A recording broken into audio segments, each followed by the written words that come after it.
Hey there mga my love Pisces! Thank you so much for always staying here with me in this channel, babes. So before we start ng content pala natin, asalamin natin yung true soulmate mo, no? So mga related dun ng mga messages, updates, informations, yan. Pero before that, let me just greet everybody. Hi and hello there, new subscribers. Ako po si Yan, welcome. At sa mga returning viewers, thank you so much sa inyong walang sawang pagsuporta. So yun mga babes, na tayo dito ng gender, bae, lalaki, LGBT, cross-watchers. You can flip roles if you want, and at the end of the day, you always have your free. Wow! So yun yung mga babes, no? Ano pang hinihintay natin? Alamin na natin itong mga mensahe dito for you, guys. So kung hindi nyo pa pala knows na meron pa po tayo isa pang channel, the link is down below the description box. So let's go ahead, Pisces. Spirits and angel guides, Archangel Michael, thank you so much. Can you please show me Pisces true soulmate? Any hints, clues, messages regarding Pisces true soulmate? This is for my Piscean people. Pisces. Pisces true soulmate.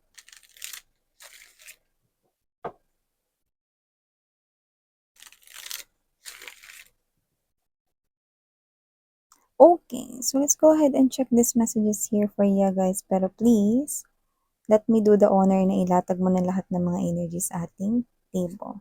So we have here the Five of Cups energy, the Emperor, the Seven of Swords, Strength card, Seven of Coins, Queen of Wands, Ace of Coins, Two of Cups, Ten of Wands, Ten of Coins, Hangman, and the Nine of Swords energy.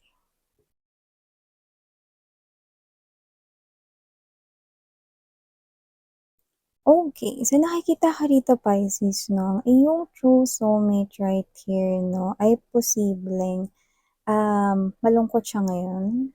Yeah, right at this very moment, no. Kasi posibleng marami-rami sa kanila yung meron sila rito kinakaharap na problema na sinasarili lang nila. Alam mo kasi mga babes, no, kung sino man tong true soulmate ninyo, ayaw nila yung nagiging burden sila sa ibang tao.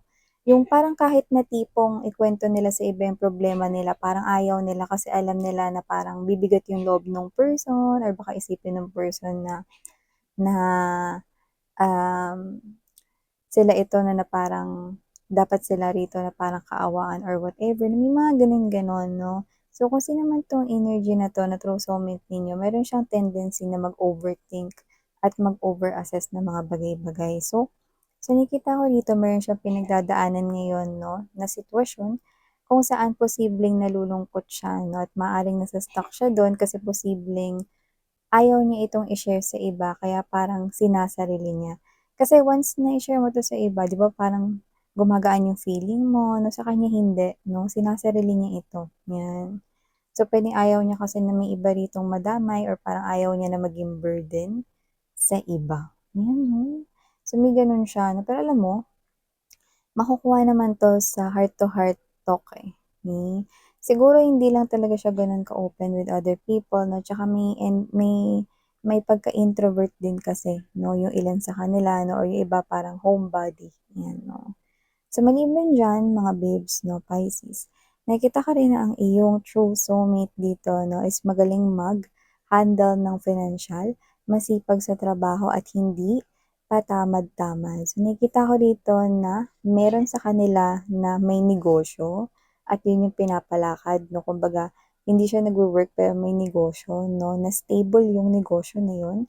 At kung wala namang negosyo, may nakikita ko ritong work 'no, at posibleng mataas ang kanyang posisyon 'no, or may authority siya doon. So nakikita ko rito 'no, na maliban diyan lapitin rin siya ng mga business partners, ng mga potential business partners kasi Pagdating sa pagpapaikot ng pera 'no, magaling itong person na ito na lumalabas bilang true soulmate mo. Kumbaga magaling siya 'no, business-minded siya at tsaka nakikita ko rito na may kakayanan talaga siya rito na magpa-grow ng pentacles 'no.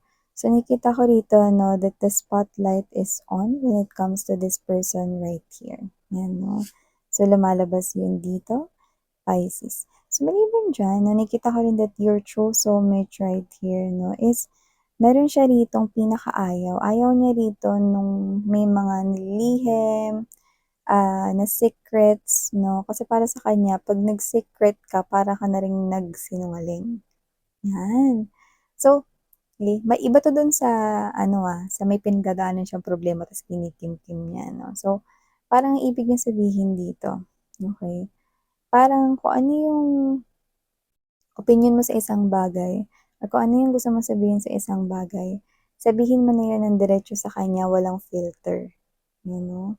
Kumbaga kung paano mo yun dine-describe, kung ano yung pagpapakahulugan mo sa isang bagay, sabihin mo na yun na agad sa kanya. Yun yung gusto niya 'no, when it comes to partnership 'no, when it comes to relationship, 'yan. Tsaka kung sino man 'to na may itsura siya, yung nakikita ko rito. Very charming, good looking, puwedeng naturally born na beautiful or naturally born na handsome. Gano'n ko siya nakikita, wala tayong gender dito. Pero nakikita ko rito 'no, na may itsura po siya sa mas nakararami sa inyo. Like yung mapapansin mo na, "Uy, gwapo siya, uy, maganda siya." 'Yan 'no. So, gano'n yung nakuha ko rito. At saka mahilig po siya ritong mag-ipon. For some reason parang ano pa siya, organized. Kunwari sama-sama yung mga 20, gano'n. Sama-sama yung mga 100, gano'n 'no. Organized, tidy, nakikita ko rito Pisces 'no. Tsaka pagdating sa pag-iimpok ng pera 'no, magaling siya diyan. Alam niya kung paano i-budget 'no, yung money and of course alam niya yung dapat na unahin at hindi dapat unahin. 'Yan, yung nakikita ko dito. So maliban diyan Pisces, nakikita ko rin dito 'no, na yung person mo na meron siya ditong mga traumas ng childhood na posibleng hindi niya pa nahi-heal, makikita at malalaman mo 'yan 'no. Well, actually ipapakita talaga 'yan sa'yo para matulungan mo siya na malampasan 'yan, 'Di ba may mga childhood traumas 'no, yung iba sa mga human beings 'no, so siya hindi rin nalalayo sa gano'n. Meron rin siyang trauma 'no, nung kanyang kabataan 'no, at posibleng hindi pa niya yun nafi-fix, hindi pa niya nagagawan yun ng shadow work. Pero ipapakita talaga yun sa'yo kasi kailangan mo siyang tulungan. Ikaw talaga yung makatutulong sa kanya upang maghilom yung trauma na yun, 'yan. So, maliban diyan Pisces, nakikita ko rin dito mga babes 'no, na medyo etong person na 'to 'no, hindi naman sa dependable siya sa iba 'no, pero parang mas lumalakas yung loob niya kapag may nagsasabi ng, "Kaya mo 'yan," gano'n 'no. Parang lumalakas yung loob niya kapagka may nagsasabi na na malapit sa buhay niya. 'Yan, kunwari 'pag sinabi ng mama niya, "Kaya mo 'yan," 'no, or sinabi mo 'no, na kaya mo 'yan 'no, lalakas yung loob niya, 'yan. So, ang nakikita ko dito yung maka-close lang niya yung magsabi nun, pero 'pag yung hindi masyadong ka-close, wala masyadong effect sa kanya. Pero 'pag ka-close niya talaga, like kunyari ikaw person niya, 'di ba? Nakikita ko dito na mas magdadala ito at magbibigay sa kanya ng lakas ng loob 'no, mas dagdag confidence, yung nakikita ko dito Pisces. For some reason itong person na 'to, nakita ko dito na hindi siya born with a silver spoon. Kaya kung may success man siya ngayon na pinaghirapan niya po iyon, 'yan 'no. Tsaka nakita ko dito na pinalaki talaga siya with love ng kanyang parents, 'yan 'no. 'Yan ang nakikita ko dito. So maliban diyan Pisces, nakikita ko rin na iyong true soulmate ay posibleng may insomnia. Nahihirapan siya rito makatulog sa gabi, baka dala na rin ng minsan niyang pag-o-overthink at pag-o-overassess ng mga situations at mga bagay-bagay. Eh, puwedeng na-adapt niya na lang din 'yun 'no, pero 'yun nga 'no, parang medyo nahihirapan siya rito na makatulog sa gabi, 'yan 'no, makapagpahinga ng maayos. Yun yung nakikita ko dito. So, yeah, alam mo, ano naman yan mga babes eh. Sometimes naman kasi sobrang dami ng iniisip ng isang person, no? Yun yung nagiging dahilan kung bakit gising ka pa, 'di ba? Pero once na meron ka na ritong kausap, no, or meron ka na rito na parang nasasabihan mo rito ng mga bagay-bagay, no, lalo na ikaw yun, 'di ba? So nakita ko rito na mag-o-open up rin siya at gagaan din lahat, no? Kasi medyo yung person ninyo, medyo sa tingin ko ano siya eh, medyo natatakot siya rito na magtiwala, lalo na sa mga bago. Bagong kakilala, bagong friendships, bagong mga tao, 'yan. Hmm, gano'n ko siya nakikita. Hindi siya gano'n ka-open, hindi siya gano'n ka-sociable with other people, okey? Hindi naman kailangan maging sociable or hindi naman kailangan na malaki yung circle of friends 'no. Okey na yung konti lang pero totoo at tapat sa'yo, 'di ba? So, maliban diyan Pisces, nakikita ko rin dito 'no na itong person na 'to naka-connect mo na marami siya ritong success sa kaperahan 'no, in the future. At nakikita ko 'no, yung mga samot-sari ritong pagsasaluhan ninyo 'no, ng mga situations kung saan may kaunlaran ang inyong pamumuhay. So nakikita ko 'no, na there are all a lot of smiling faces, so maaaring you will be celebrating here with your loved ones 'no, yung mga success ninyo sa kaperahan, negosyo 'no. Kayong dalawa, nakita ko dito magtatagumpay kayo sa inyong money goals, 'yan 'no. At saka may mga opportunity pang darating rito na may kinalaman sa inyong kaperahan. So 'yan 'no. At saka nakikita ko rito mga babes 'no, na hindi 'to mahilig sa sports pero hindi rin naman siya lampa, 'yan 'no. Kung sino siya mga babes 'no, puwedeng nanonood-nood siya ng mga volleyball, basketball, mga ganyan, soccer 'no. Pero yung siya yung maglalaro, hindi ko nakikita na naging parte siya ng varsity or hindi siya talaga naging athletic before, 'yan 'no. Parang nood-nood lang, 'yan, okey. Pero hindi ibig sabihin nun na lampas siya, ha. Kasi kung sino man siya dito mga babes 'no, nakita ko rito na oo, posibleng tamad siya mag-exercise, pero nakikita kong hindi siya lampa, 'yan 'no. Oo, nag-o-overthink pero hindi siya lampa, 'yan. O paano naman 'yan miss 'yan 'pag pagdating sa love 'no, 'pag pagdating sa love, nakikita ko rito na one man woman siya 'no at one woman man, 'yan. So whatever the case may be, stick to one siya kumbaga, okey. 'Pag nagmahal siya dito ng isang person, isa lang talaga, okey. At nakikita ko dito na gagawin niya dito yung kanyang very best 'no para bigyan ng magandang buhay yon. At lumalabas nga na ikaw yun mga babes 'no, kaya nakikita ko rito na meron kang napaka-bright na future together with this person right here 'no. So, maliban diyan Pisces 'no, nakikita ko rin dito na kung sino man 'tong person ninyo mga babes, okey, ito ay may malaking pagpapahalaga sa kanya ritong pinagmulan. So, ibig sabihin 'no, maaaring family oriented siya. Love niya rito yung kanyang family, baka close siya sa kanyang parents, sa mama niya, sa papa niya, 'yan 'no. So nakikita ko rin dito that this person values his or her own family, ang tradisyon nila, ang kanilang culture at belief, 'yan 'no. At ito yung klase ng energy na hindi po uso sa kanya ang mangutang, 'yan mga babes 'no.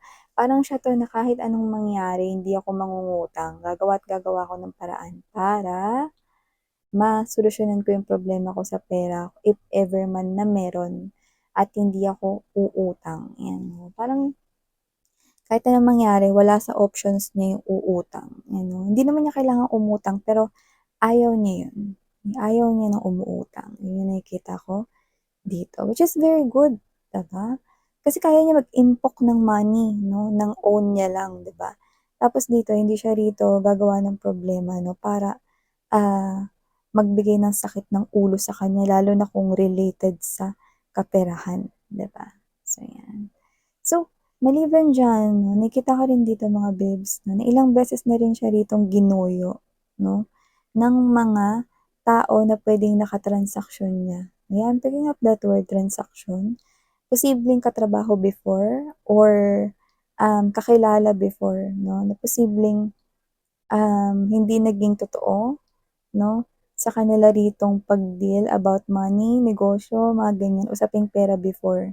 So, posibleng niloko siya sa usaping pera before at nakita ko na natuto na siya dun.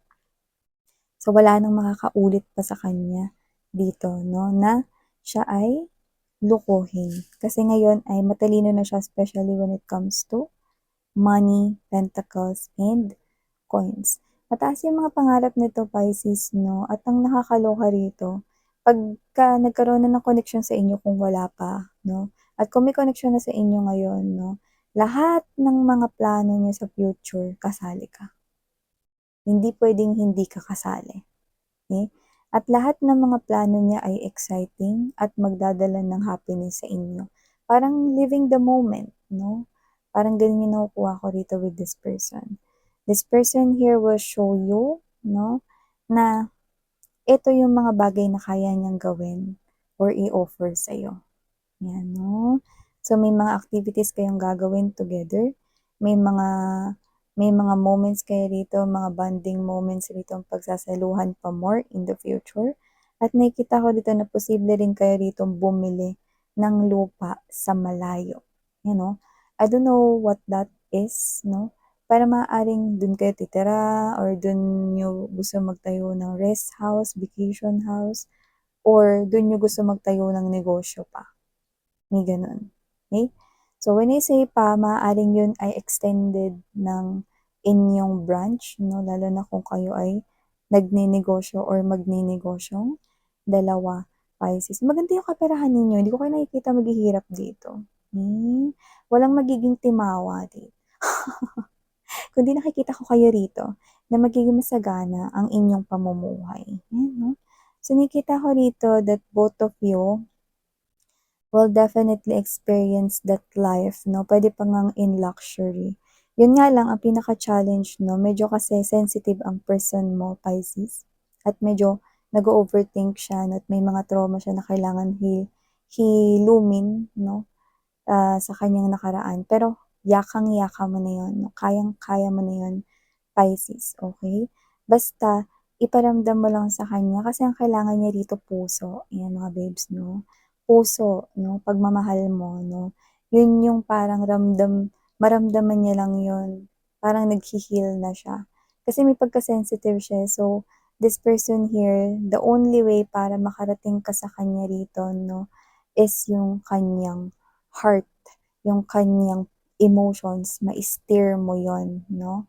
Very well. So yeah, okay, I'm seeing right here initials letter O, E, T, H, and letter L.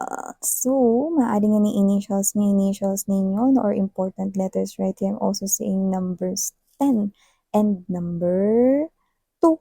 So yeah, okay, just take how this resonates mga bes. Maybe those are special dates or special numbers. Might be birth dates no, ninyo or siya. Okay? It doesn't matter no, basta just take only what resonates, guys. So thank you so much. Sarang Heyo, love and light. Annyeong.